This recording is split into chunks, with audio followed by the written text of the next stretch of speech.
I just want to do God's will. What you're seeking is a blessing from God.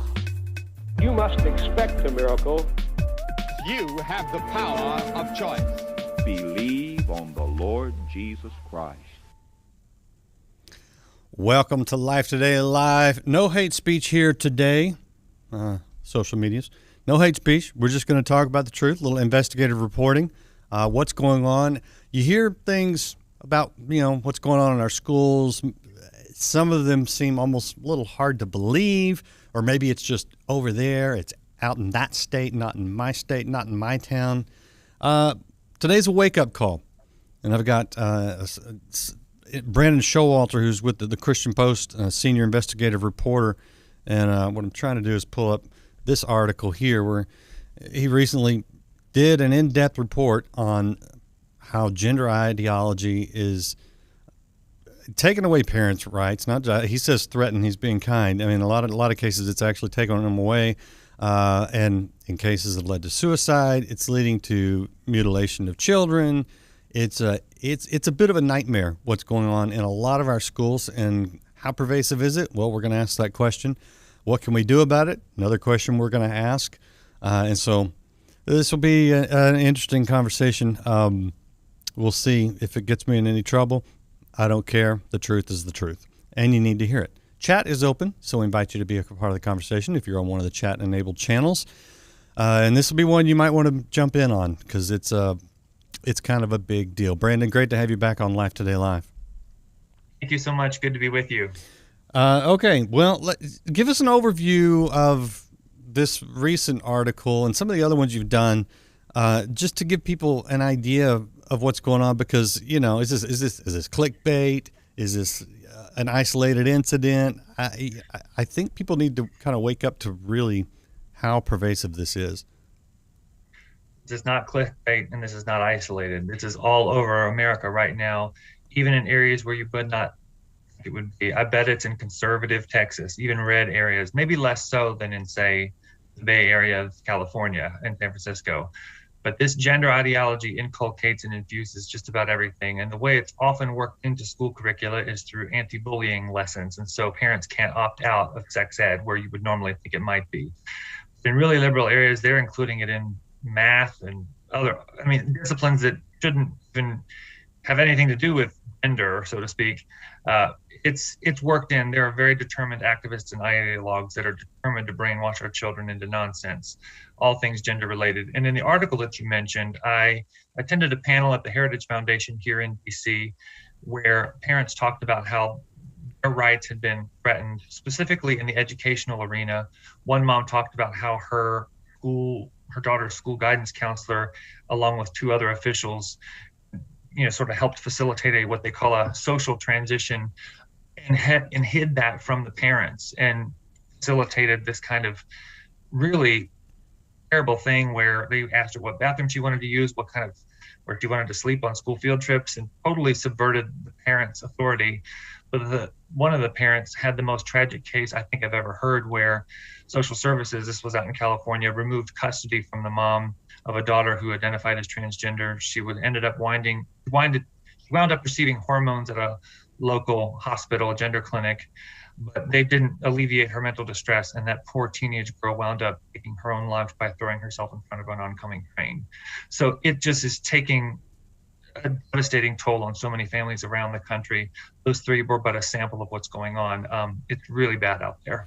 So I like I said, I think a lot of people hear that and they think, okay, California, extreme case, maybe there's more going on there than we realize. Mm-hmm. How pervasive is this? And you mentioned anti-bullying. Well, we know that's in all the schools, which is a great thing on the surface, right? I mean, are they not just, teaching, hey, let's tolerate each other's differences and things like that, right? Or are they pushing? Well, that's how slippery and insidious activist ideology is. They'll mask it with something that seems fine. And so it's everywhere. You have to really dig to look. And I think in more conservative areas, they are just that much more slick. It's really overt in places like California, where activists and teachers are virtually indistinguishable. Yeah. You've got after school clubs, but these, it's It's everywhere, though. If you've got a gender and sexuality alliance club at your school, I guarantee you there are children being groomed into transgenderism there. All right. Well, they tell us that this is not what they're doing, or it's not going on. Even school boards will say, well, no, we're not teaching that when parents ask. Gaslighting. Yeah. I mean, is it? Oh, it's the number one manipulation tactic, and the twisting of language to make you think that they're not really doing what they say they're doing, but they actually are doing what they are doing. Okay. And you mentioned one of these cases. You documented 12 of these in your article. Walk us through a little bit of this so people can get an understanding, maybe not through some of the most extreme cases, but more of the typical case. Yes. Well, the article you're referring to now is another article. 3 moms on that panel that I attended was different, but this one that you're referring to now is about how children are being groomed into sexualization. And it came about when I had been receiving a bunch of phone calls from parents who are noticing different things going on in the schools, and they were being gaslit by teachers and school officials and school board members by telling them, you're just not being inclusive enough, you're not friendly to LGBTQ plus whatever, and you're just paranoid. But they know what they're seeing with their own eyes. And so I thought, I should just probably write a list and compile some examples that I've tracked and documented journalistically over the years and sort of put it all in one place with relevant hyperlinks, bring the heat and bring the receipts, as they say. And as I did so, I just realized that this is everywhere, not just in the schools, but it's throughout all of culture.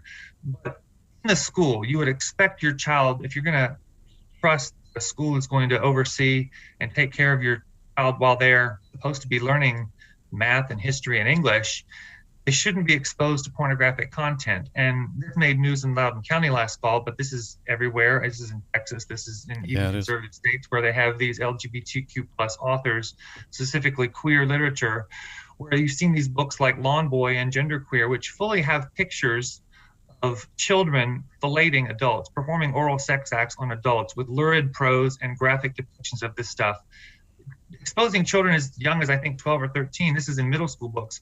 If you did that, if you gave that book or like pornographic images to a child on the street, you could be arrested for pandering obscenity to minors. But somehow in the school, if it's under the rainbow banner, it's seen as acceptable. It's probably the worst example. But there's also sex ed videos. There's a group called Amaze. There's another group called Seekus. It's full-on grooming. This isn't about teaching children about reproductive biology or, sort of the basics of sexuality. This is lurid, disgusting grooming content, and parents are not wrong to call it as such. It's really disgusting. Are schools actually giving hormones to children to transition them, or is that just, again, a conservative conspiracy theory? I've never heard of a school dispensing hormones. What I have heard from, I know this from one detransitioner who underwent this hormonal horror for some time and then managed to snap out of it, that she knows of guidance counselors that have looked up referrals to the gender clinic while the child is in there in the guidance counseling session. So there's not the actual hormone dispensing in the school, but there's referrals that are made. There's advertising. I spoke to a mom in upstate New York where she showed me documents where they were advertising the gender clinics at school. So it's sort of a school to gender clinic pipeline. We talked about that the last time I was on your show. It's happening. And in states like Oregon, the age of majority is 15. So a girl can go get testosterone based on her own self-diagnosis and leave that day within 30 minutes at a Planned Parenthood or some other clinic. I know that's happening. And it's the way in which minors are increasingly lured into this stuff is just take your breath away awful. So, I mean, I have 4 kids. They're all adults now, but you're not supposed to do certain things in schools, especially when it comes to anything controversial, sexual, medical, without at least notification, if not consent from the parents. Has that completely been thrown out? Increasingly, yes. What do we do? What do we do about that? Because, I mean, that's not acceptable. Well, and what you're seeing, I think, is the backlash starting. Loudoun County, as I've mentioned, was, I think, a watershed moment where parents are awakening to the horror of just what has been going on. A lot of this, I believe, was exposed during the COVID lockdowns where children had to go to school online and parents would overhear things. And they were just in the dark. Many of them were. And so there is a brewing backlash, not just in Loudoun County, but in other places where people are realizing, oh, so it's actually going on in my school where I didn't think it existed, and I'm not paranoid or conspiratorial for seeing what I'm seeing and hearing what I'm hearing and being alarmed by it. Parents should pay attention to those gut instincts. They're usually right. In all your, looking into the different things that are going on, not just in the schools, but in the culture, we've in my lifetime, we've gone from decriminalizing homosexuality, just, hey, leave us alone, stay out of the bedroom, and, sort of the American live and let live attitude. You kind of get that. You're like, okay, yeah, okay. Do what you want to do. Just, leave me alone. I'll do what I want to do. That kind of attitude has generally worked here in the U.S. for a long time. But I've seen it go from, okay, now you must say what I do is okay. And a lot of people are like, I'll say it's okay for you because of freedom, right? I'm not going to say it's okay, but it's okay. It's fine for you because we live in a free country. You can do what you want. Okay. Then you have to accept, you have to acknowledge, you have to advocate on behalf of not just homosexuality, but now you get into all the transgender stuff, the plus. God knows what the plus even means these days. I've got so many letters that should cover it all, but now we got the plus. It's like, no, we have gone, it's like we've gone from 0 to 100 in record time. What do you think the end game is here? Because I'm looking at it going, I don't even know where you go with this. And on the advocate side of the weird sexual stuff, where are we going as a country? I'm not sure that even the sexual revolutionaries know where they're going. I think they're just drunk on power. And it's my view that the whole live and let live thing, while generally I think Americans are sort of tuned that way, I believe it was all a lie. A lot of it was.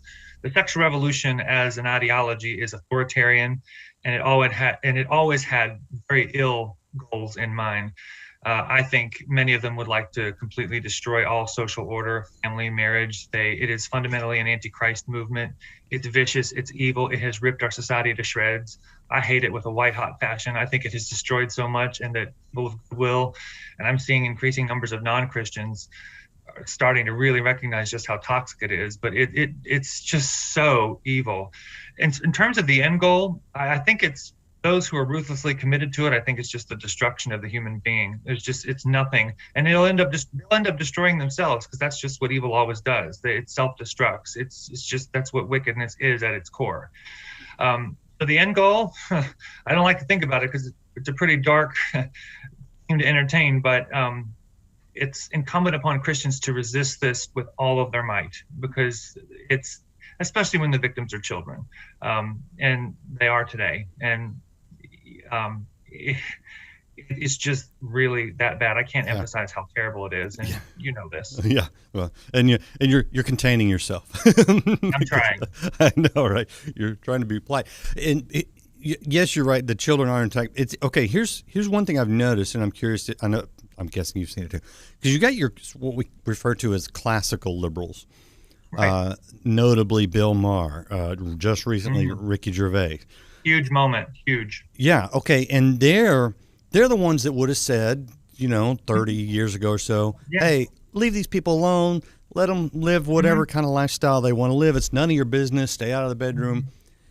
And they are acknowledging that, okay, this has gone too far. Trying to contain the crazy, right? Right. And which I think, actually, I don't know if you've thought much about this, it begs the question in my mind, is this about sexual freedom, if we could call it that? Or have they taken the sexual freedom kind of thing and used it because they're actually anarchists at heart, or totalitarians at heart? I mean, kind of two ends of the spectrum. It's like we hear phrases like "burn it down." We've got to destroy the system so we can remake it in our own image. And there seems to be there's definitely a movement to destroy the fundamentals that America was built on, so that they can build it in their own kind of utopian scenario, which history says is a murderous nightmare every time. Which, I don't know, does it matter which came first, the chicken or the egg here? Is it about the freedom of sexual expression, or is it about the destruction and they just, I don't know. You ever consider the relationship there? It is a fascinating thing to consider, the chicken and the egg question there, which came first. Mm-hmm. I will say that I think it's one of the most fascinating divisions in American politics is the division between the classical liberals, the left of center people who are committed to the principles of democracy, particularly the First Amendment, free speech and expression, and this sort of woke authoritarianism, and which is, which includes this complete sexual anarchy and this gender identity madness. Always put that in air quotes. There's just nothing too chaotic, where I believe their purpose is to destroy anything remotely stable. And so there is, I think, a real reckoning and a rethinking among those people who are, again, left of center, liberal in every way, but they realize that, there've got to be some sensible limits. And I'll never forget, I saw a left-wing figure that I know and respect, who, as he's watching these children be hijacked and dismantled hormonally and surgically, and queer theorists spouting their horrible nonsense, he said something online, and I didn't know whether to laugh or to cry when I saw it, but he said, these guys are like they're trying to prove those religious rights from back in the 70s, 80s correct. Yeah, right. And he's like, Hey, dude, I remember I grew up because when they were trying to decriminalize homosexuality, I was hearing all the guys, because I grew up in a very conservative, religious background, talk about the slippery slope. Oh, and you remember the Gay Manifesto? Slippery slope, right? You remember the Gay Manifesto, which they named? Well, I will say, and I mean, well, I'm certainly, Randy, you should know, I'm much a believer in the Lord Jesus Christ, including especially our faith's teaching on marriage and sexual ethics. I'm a firm believer in all of that.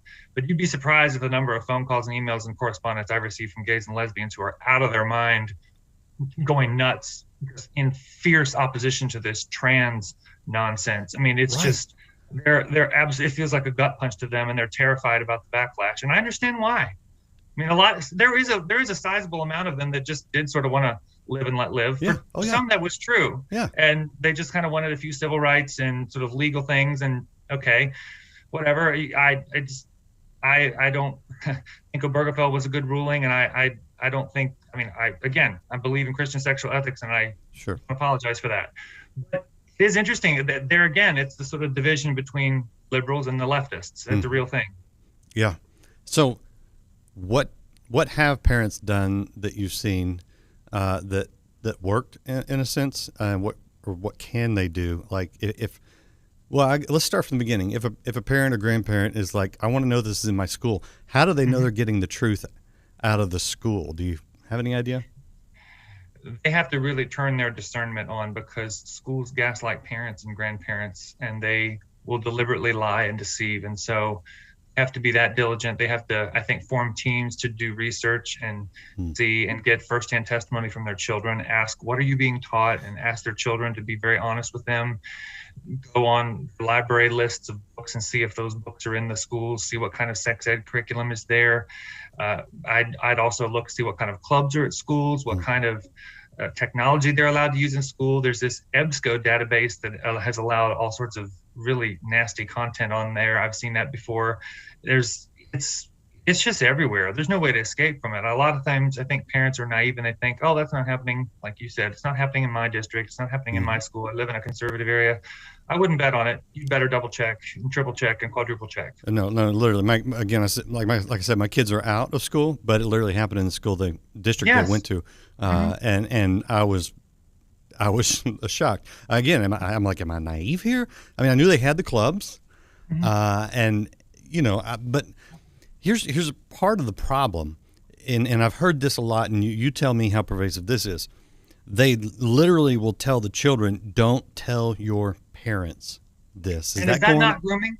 Is that not grooming? Well, yeah, I mean, really, yeah, it is. That's a tactic that's what abusers, pedophiles do. Yeah. Don't tell your parents. And there's this manipulation and this insidious, warping of their minds to make them think that their parents are toxic and unsafe while they are the protectors. It's so awful. I'll also just say, Randy, that it's aside from as if the schools aren't bad enough. This is appearing in toys, game companies, on children's programming. You know, we've seen a lot of the things that have come out with Disney. These messages are inserted everywhere, and so your kids are being exposed to this kind of thing, and it's warping their minds to think that they really aren't who body says they are. I mean, the gender and the sexuality stuff is just the worst, because if you can get a child to believe that they aren't their body, if you can actually lie to them about something so basic, you've just got them by the throat, basically. You can manipulate them in any way you possibly can. And I want parents to know, you are not paranoid. Noticing, you know, you don't fall for the gaslighting. Don't fall for this narcissistic abuser tactic that you're not being nice enough or you're just not being kind enough. No, what you're seeing with your very own eyes is absolutely real, and you are right. Object and resist it. Can we do it with a flashlight, or do they need a sledgehammer? I'm for all approaches. Use both. Okay, because that could be a tough one, because it can get emotional real fast, and Scripture tells us be angry but don't sin. So that's a tough one. All right, I'm gonna show people the Christian Post. But if ever there was something to be, you know, prophets screaming in the street, even if you're offensive and people don't understand you, this is it. Is there anything worse than the sexualization and the exploitation of children? I don't think so. I think it's the word that's about as horrible gets. Yeah, I mean, killing the children before they ever get a chance to go to school, I would rank up there. Well, that's right up there. Yeah, all right. I was back to the Christian Post. I wanted to show people the Christian Post, just so they can know where to find some of your articles, see your reporting and other good articles. And of course, I have to plug, because they're literally right over there. I have to plug the stream too. So stream.org is a good site, but Christian Post doing quality work. Appreciate the work that you are doing. And you transitioned into, no pun intended, some of the cultural stuff. My kids were raised with Disney. My son, all my kids, but one of my sons especially, loved Blue's Clues, Sesame Street. And now, every time, I got a grandson now, and he's real young still, but I'm like, I don't know if I can have this in my house anymore. What is going on? You can't. What do we do? I get rid of it. No, there is a concerted effort. There are perverts in high places that are intent on exploiting your children and conditioning the society to accept it as normal. I mentioned in the article, there's an academic this was one of my examples in the list of 12, who actually wrote a philosophical defense. He calls it an analysis, but that's more gaslighting. It was a defense of pedophilia and adult child sex, as he says, where he actually compares, you can preview this on Amazon, he actually compares the revulsion that some people experience watching obese people have sex to adults raping children, basically. He tries to dull the senses of the public to make it seem like they're just studying this. Is this really morally objectionable? Yes, it is. Child rape is always wrong. Let the record show. Disney and other, Blue's Clues, Nickelodeon, other things, if they can get at children in any way they can, they will. They are determined individuals who are doing this, and it's also in our federal government with gender madness. There was a federal grant, $5.7 million, that was given to several pediatric gender clinics across this country in 2015. I think it was $5.7 million worth, I said, and a Christian endocrinologist that I know did a FOIA request to see if he could find out more information about what was all involved in that. And in, I think, 2018 or 19, he unearthed some documents via a FOIA request, and found that one of the doctors who was the recipient of this grant had lowered the minimum age for the cross-sex hormone cohort inclusion criteria from 14 years old to 8.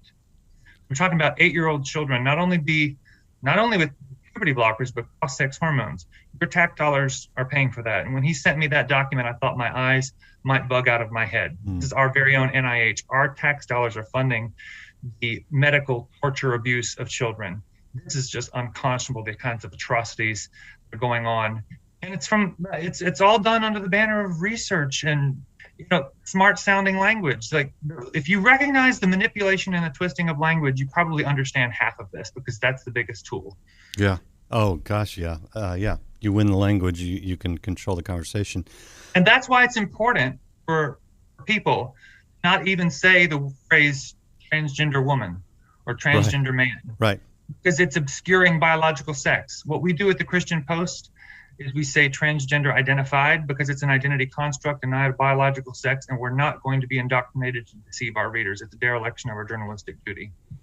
Yeah, I say man on women's hormones because that's biological sex is real, and it's not hate speech to say so. Yeah, well, some disagree with you. Here's we're still banned out of our Twitter account, frozen out of our Twitter account because of that. We called Rachel Levine, that crazy doctor who's in charge at HHS now. Yeah. We called him a man, who he is. That violated Twitter's user terms of service or whatever, and so we've been frozen out for months because we won't lie about biology. Yeah, hopefully that'll change if the deal goes through with Elon Musk. We hope.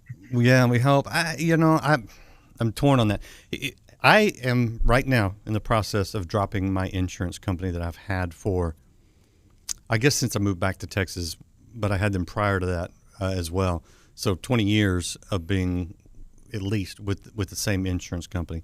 Wonderful local office, very helpful.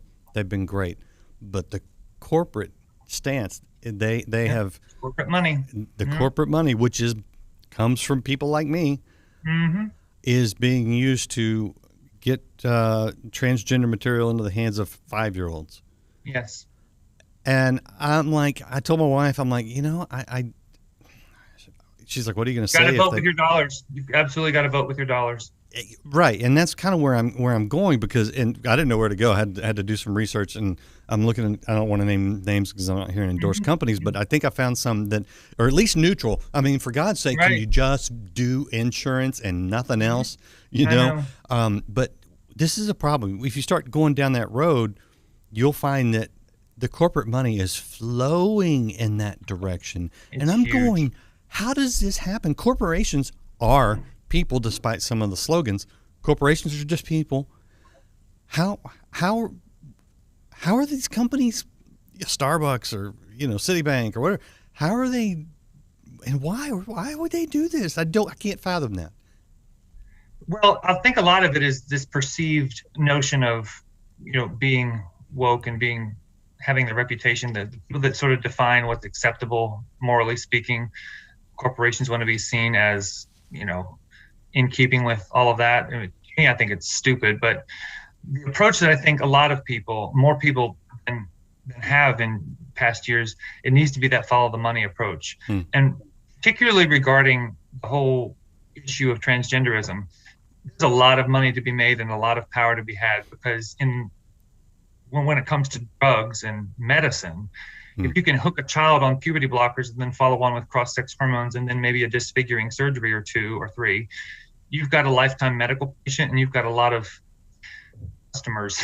you've got an income stream there for a long time. And so that's not conspiratorial. I mean, because there's a lot of this whole beast is funded by the medical industrial complex. Big pharma, medical supply companies stand to profit handsomely off of this monstrous exploitation. It sounds all conspiratorial, but there's plenty of research to back this up. While I'm at it, I'll just point everyone to the research of the 11thhourblog.com. My friend Jennifer Billick has done an outstanding job tracking the money that's driving this. It's pretty insane. Your eyes will bug out of your head when you read some of it, but that's all where it all starts. It's sort of the belly of the beast.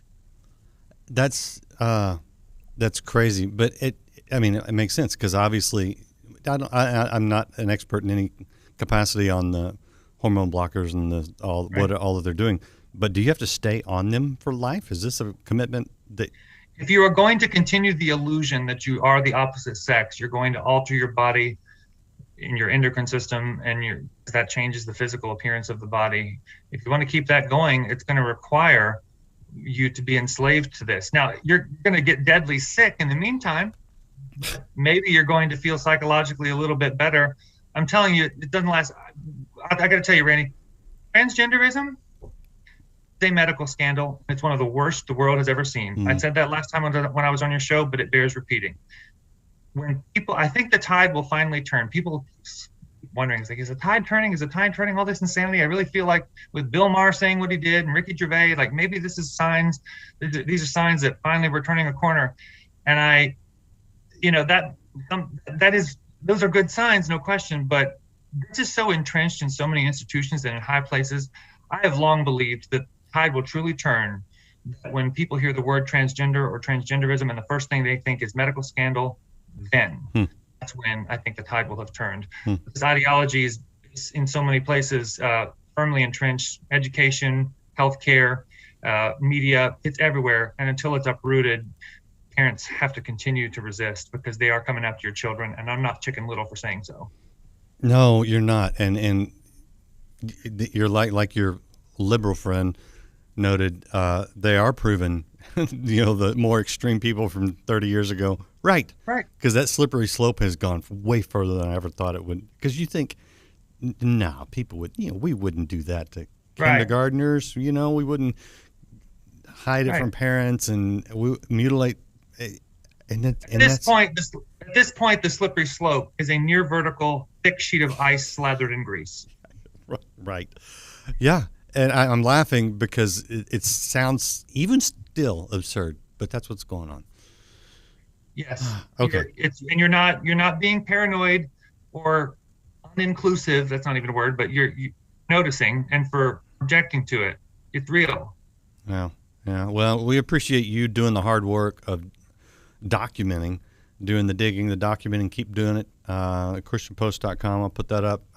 Great place to keep up with things like this and be told the truth. And I don't know if you caught it when Brandon said with links, because he's documenting these things. So if he's throwing out that this is coming from the government, he's going to link you to a government website that'll show it. So this is. I can say one final thing. Oh, you definitely will get the last word. I got to promote you a little more. Come on. Oh, well, you're very kind. This is real journalism. That's what I want to say. This is real journalism. Thank you. Okay. Thank you. Go ahead, though. Well, just Christians, get over your squeamishness. Get over how disgusting and how appalled you are. Realize it's as bad as you think it is, because unless you do that, you'll never confront it and it'll never stop. It's going to take people being jolted out of their stupor to realize the extent of the horrors that are being perpetrated against children. Unless you allow yourself to feel that uncomfortable, I don't think this is ever going to change. Sorry I interrupted you there. I just had to say that. No, I was going to give you the floor. And what I was also going to ask is there more, do you think, that will come out exposing this type of thing, whether from you or from others? Oh, you just watch. I'm about to make a big splash here soon, and there are other things coming down the pike. Yes. All right. Stay with it, my friend. We need to know. I'm tired of the gaslighting. And I'm tired of the yellow journalism that's taken over because of the internet, because it's money driven, click, click, click. And it's like, I can't find the truth out there anymore. We live in the age of information, and it seems like it's harder and harder to get good information, real information. So stay very hard. Yeah. It's very hard. Stick with it. Appreciate you, man. Thank you so much. Appreciate it. Appreciate all you guys out there watching. ChristianPost.com. And we got more great interviews next week, by the way. Let's see. Let me find some good music to go out on. Well, let's go with little Martin Luther King Jr. We'll see you again next time here on Life Today Live. We have an opportunity to make America a better nation. All we say to America,